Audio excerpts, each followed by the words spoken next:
Isang bansa ang biglang nawalan ng malinaw na utos habang patuloy ang paglipad ng missiles at drones sa buong rehiyon.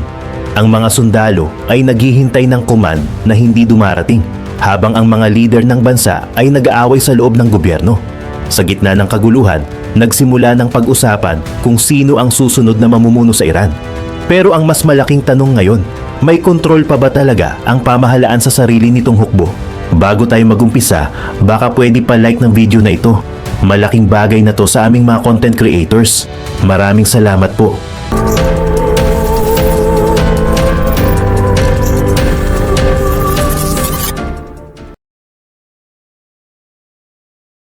Isang umaga, biglang tumutok ang buong Iran sa kanilang state television. Walang mahabang announcement o advance notice.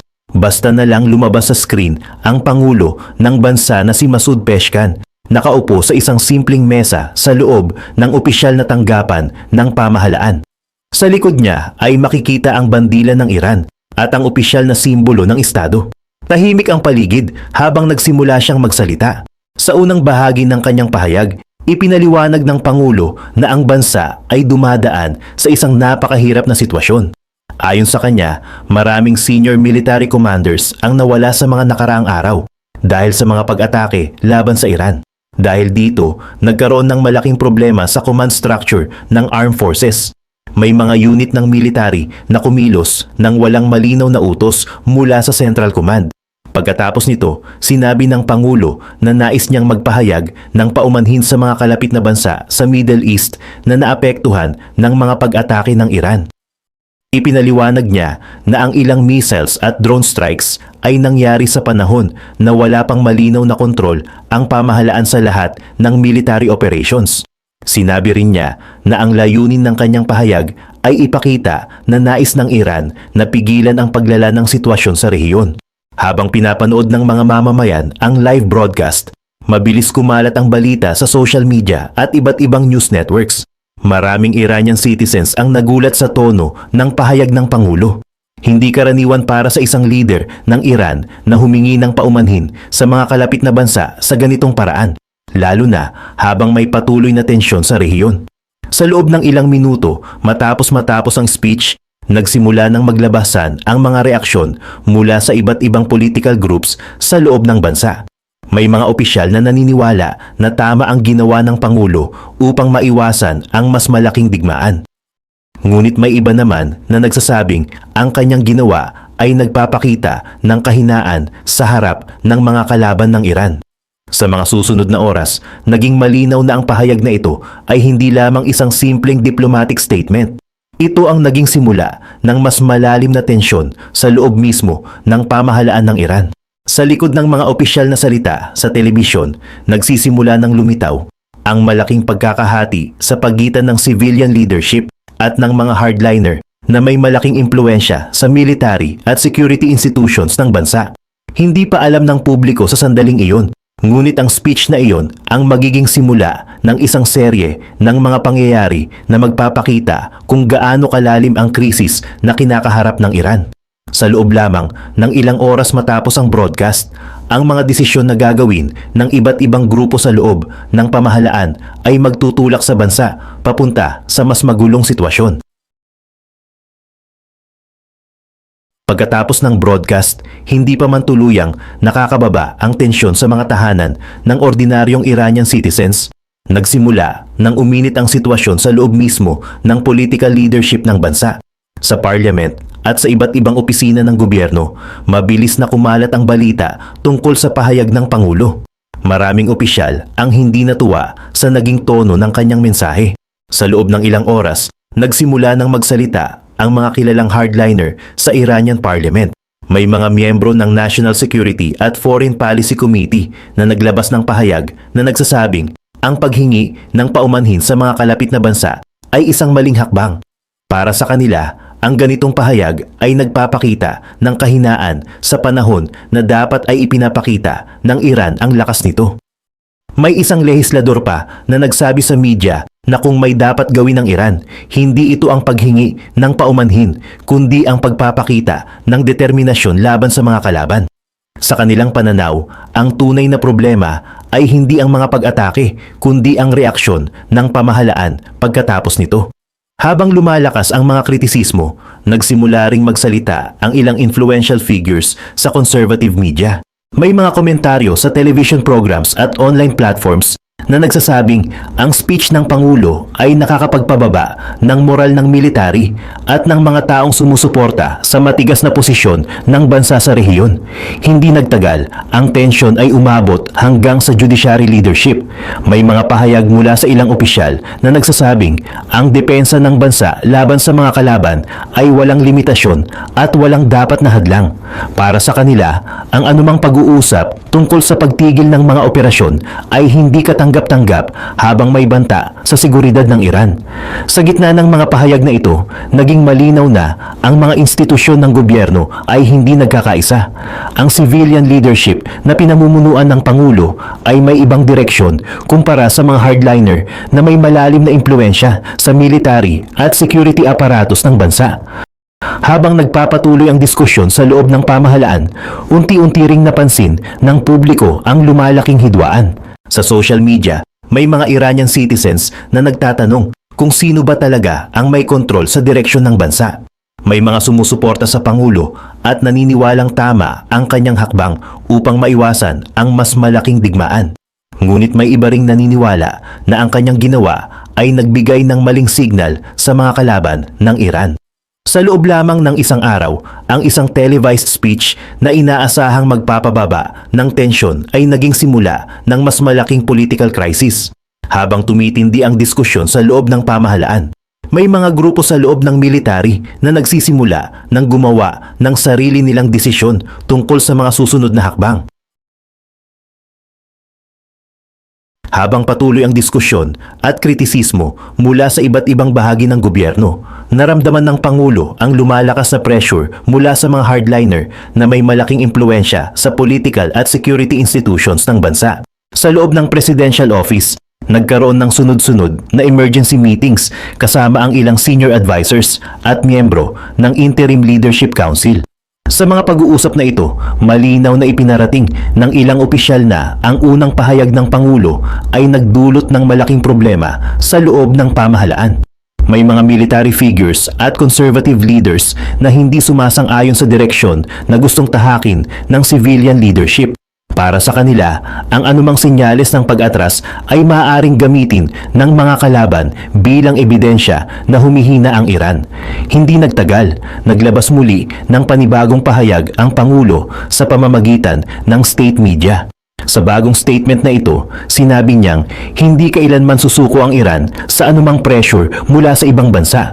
Nilinaw niya na patuloy na ipagtatanggol ng bansa ang sarili nito laban sa mga kalaban. Ang pagbabago ng tono sa kanyang mensahe ay agad napansin ng publiko at ng international observers. Sa loob lamang ng ilang oras, nagkaroon ng dalawang magkaibang mensahe mula sa parehong leader.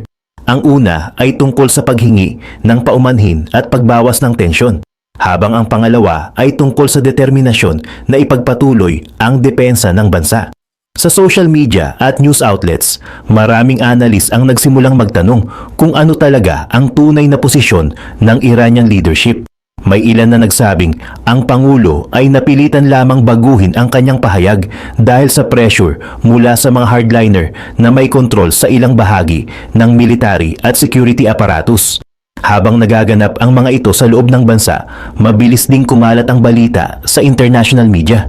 Ang mga komentaryo mula sa iba't ibang bansa ay nagsimulang lumabas at ang mga pahayag ng Iranian leadership ay naging sentro ng diskusyon sa global political stage.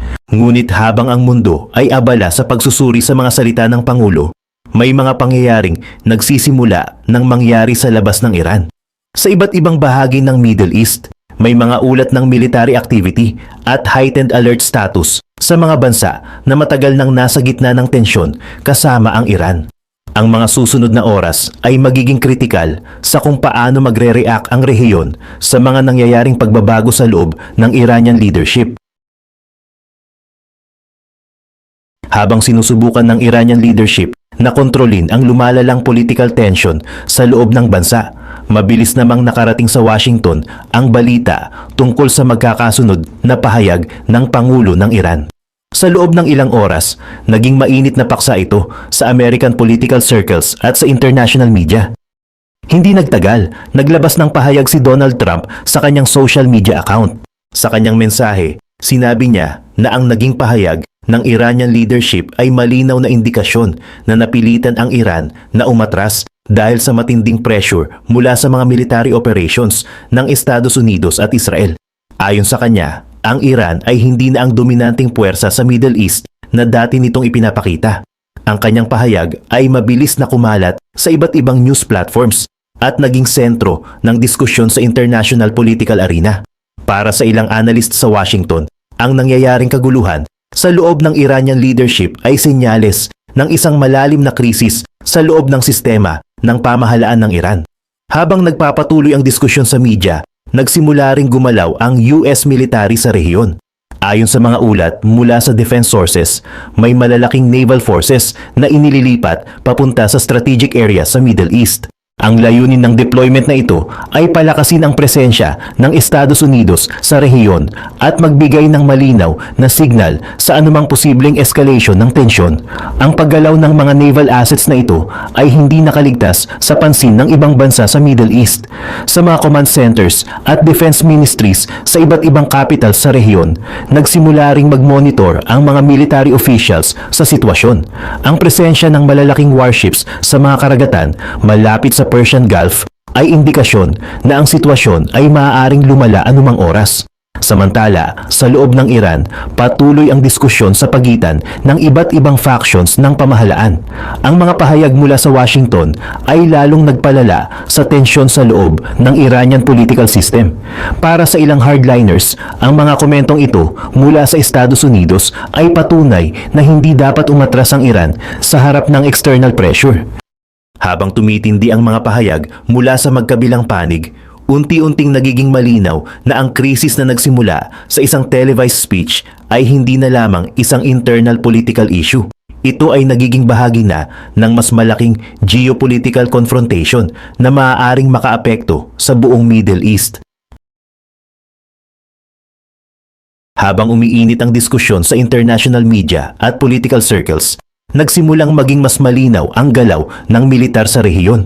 Mula sa satellite tracking at defense reports, napansin ng mga analyst na may malalaking naval formations na papasok sa strategic waters ng Middle East. Isa sa mga pinaka-pinag-usapan ay ang paglapit ng ilang aircraft carrier groups ng Estados Unidos sa mga karagatan na malapit sa Persian Gulf at Arabian Sea.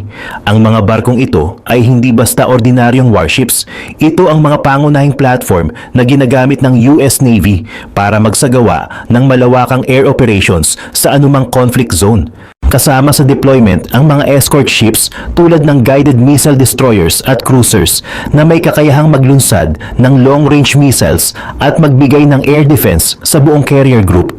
Ang ganitong klaseng naval formation ay indikasyon ng high-level military readiness. Sa mga defense headquarters sa rehiyon, nagsimulang magtaas ng alert level ang ilang bansa sa Middle East. Ang mga radar installations, air defense systems at early warning networks ay masusing binabantayan ang galaw ng mga military assets sa paligid ng Gulf region. Habang nangyayari ito, patuloy din ang monitoring ng Iranian military sa mga galaw ng mga barkong pandigma sa karagatan. Sa kanilang naval command centers, sinusuri ng mga military planners ang posibleng kahulugan ng deployment na ito. Para sa kanila, ang presensya ng ganitong kalaking naval force ay maaaring magsilbing babala o paghahanda sa mas malaking operasyon. Samantala, sa loob ng Iran, lalong naging komplikado ang sitwasyon ng kanilang leadership. Habang ang civilian government ay nahaharap sa political pressure mula sa iba't ibang factions, ang mga military units sa iba't ibang bahagi ng bansa ay nakakatanggap ng magkakaibang signal tungkol sa direksyon ng kanilang operasyon. May mga commanders na naghihintay ng malinaw na utos mula sa central leadership, habang ang iba naman ay nakatutok sa depensa ng kanilang mga base at strategic facilities laban sa posibleng airstrikes. Sa gitna ng ganitong sitwasyon, nagsisimula ng mabuo ang isang mas malaking tanong sa isip ng maraming observer sa rehiyon. Kung magpapatuloy ang pagtaas ng tensyon sa ganitong bilis, hanggang saan ito maaaring umabot sa mga susunod na araw?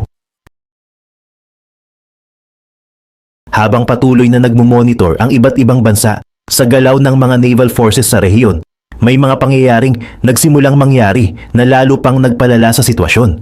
Sa ilang bahagi ng Middle East, nakatanggap ang mga air defense systems ng sunod-sunod na alert tungkol sa mga paparating na drones at missiles. Sa Dubai, isang drone ang bumagsak malapit sa runway ng International Airport. Dahil dito, agad na itinigil ang mga flight operations habang sinusuri ng security forces ang lugar.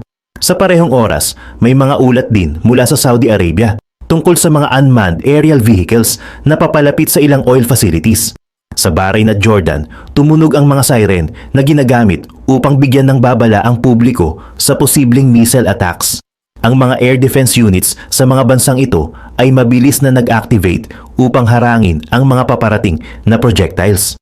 Ang pinakanakakagulat sa mga pangyayaring ito ay ang timing. Ilang oras lamang ang nakalipas mula nang maglabas ng pahayag ang Iranian leadership na nais nilang pababain ang tensyon sa rehiyon.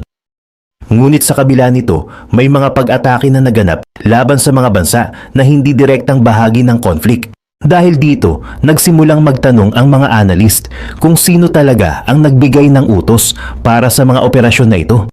May mga indikasyon na ang ilang military units ng Iran ay kumikilos nang hindi direktang kinokontrol ng civilian leadership. Sa loob ng Iran, naging mas malinaw ang pagkakaiba ng direksyon sa pagitan ng iba't ibang bahagi ng kanilang military structure. Ang Islamic Revolutionary Guard Corps o IRGC na matagal nang may sariling chain of command ay patuloy sa kanilang operational activities sa kabila ng mga pahayag mula sa political leadership. Sa mga command centers sa Gulf region, pinanood ng mga defense officials ang mga pangyayaring ito nang may matinding pag-aalala. Para sa kanila, ang sitwasyon ay nagpapakita ng isang malaking problema sa loob ng Iranian command structure. Kung may mga military actions na nagaganap ng walang malinaw na utos mula sa central leadership, mahirap hulaan kung ano ang susunod na mangyayari.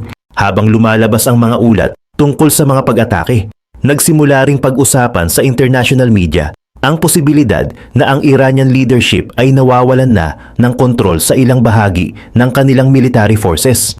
Kung totoo ito, ang sitwasyon ay maaaring magdulot ng mas malaking krisis hindi lamang sa Iran, kundi sa buong rehiyon ng Middle East. Habang patuloy na lumalabas ang balita tungkol sa mga drone at missile incidents sa iba't ibang bahagi ng Gulf region, nagsimula nang magpulong ang mga defense leaders ng ilang bansa upang pag-usapan ang kanilang susunod na hakbang. Para sa kanila, hindi na sapat ang maghintay lamang at mag-monitor ng sitwasyon.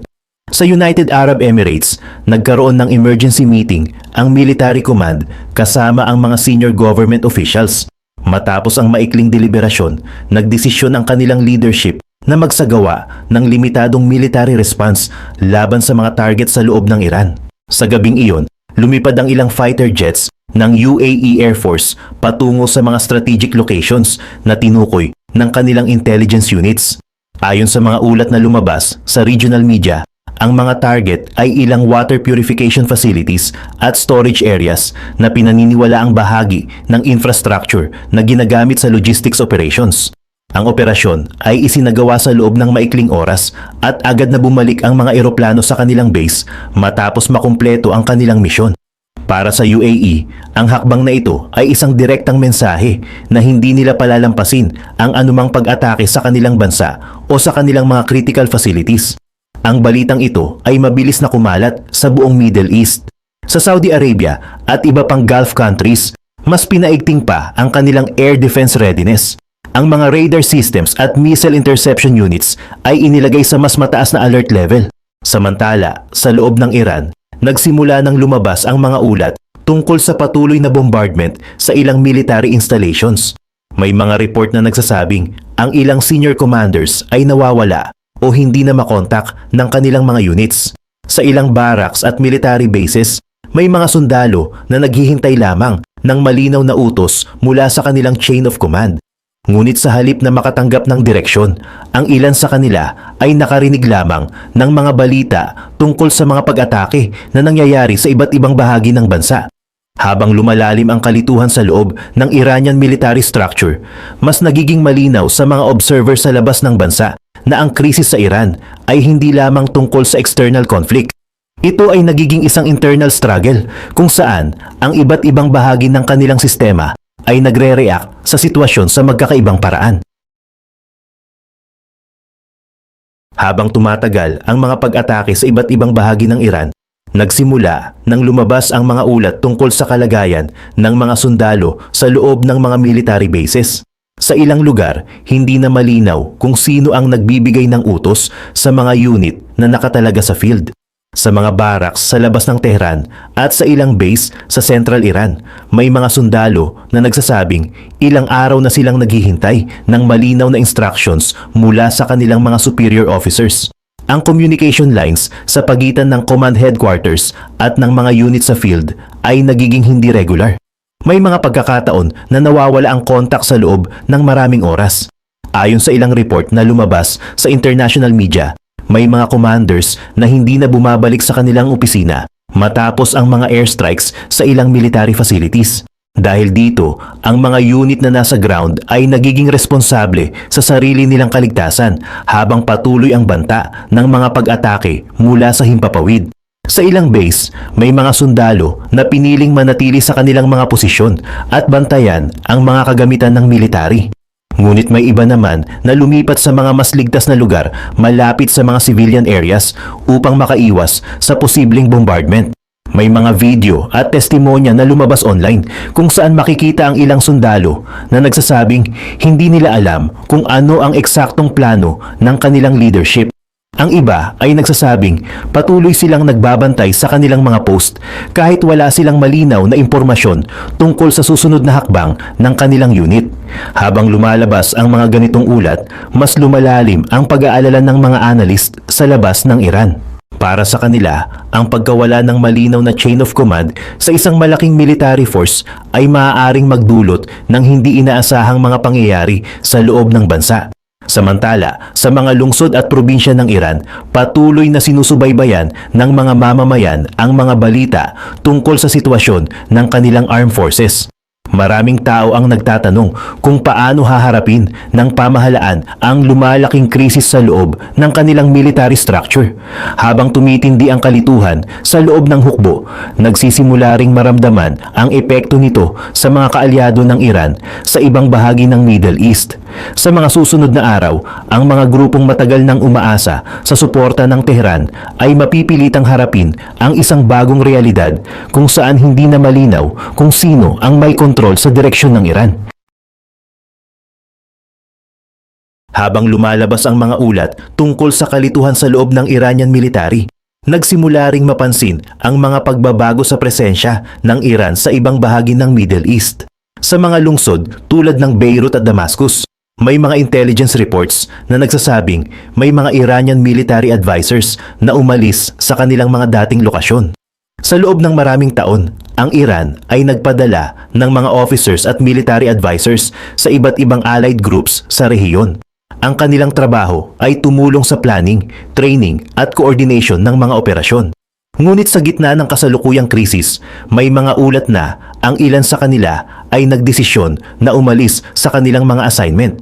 Ayon sa ilang regional sources, may mga Iranian officers sa Lebanon na umalis sa kanilang mga base at lumipat sa ibang lugar matapos lumabas ang balita tungkol sa mga airstrikes na tumatarget sa Iranian commanders. Ang kanilang pag-alis ay nagdulot ng malaking pagbabago sa operational structure ng ilang allied groups na umaasa sa kanilang guidance. Sa Iraq at Syria, ang mga militia groups na matagal nang konektado sa Iranian command structure ay nagsimulang mag-adjust sa bagong sitwasyon. Ang ilang local commanders ay nagsimulang gumawa ng sariling desisyon tungkol sa kanilang security arrangements habang hinihintay ang mas malinaw na direksyon mula sa Tehran. Habang nangyayari ito, ang mga bansa sa Gulf region ay patuloy na nagmumonitor sa sitwasyon. Para sa kanila, ang pagbabawas ng Iranian presence sa ibang bahagi ng Middle East ay maaaring magbago sa balanse ng kapangyarihan sa rehiyon. Samantala, sa loob ng Iran, patuloy ang mga diskusyon tungkol sa hinaharap ng kanilang leadership. May mga pulong na isinasagawa ng iba't ibang political at religious bodies upang pag-usapan kung paano haharapin ang krisis na kinakaharap ng bansa. Ang mga mamamayan naman ay patuloy na naghihintay ng malinaw na direksyon mula sa kanilang pamahalaan. Sa mga balita at social media, lumalabas ang iba't ibang opinyon tungkol sa kung ano ang dapat gawin ng bansa sa gitna ng patuloy na tensyon. Habang patuloy ang mga pagbabago sa loob at labas ng Iran, unti-unting nagiging malinaw na ang sitwasyon ay hindi na lamang tungkol sa isang military confrontation. Ito ay nagiging isang mas malalim na krisis na maaaring magbago sa political at security landscape ng buong rehiyon. Habang lumalawak ang krisis sa loob at labas ng Iran, nagsimula nang magpulong ang isang mahalagang institusyon ng bansa, ang Assembly of Experts. Ito ang grupo ng mga religious scholars na may responsibilidad na pumili ng bagong supreme leader kung kinakailangan. Sa gitna ng kaguluhan sa pamahalaan at sa military structure, naging sentro ng atensyon ang kanilang pagpupulong. Sa lungsod ng Qom, kung saan matatagpuan ang ilan sa pinakamahalagang religious institutions ng Iran, nagtipon ang mga miyembro ng assembly para sa isang emergency session. Ang layunin ng pulong ay pag-usapan kung paano haharapin ng bansa ang vacuum sa leadership na lumilitaw habang tumitindi ang krisis.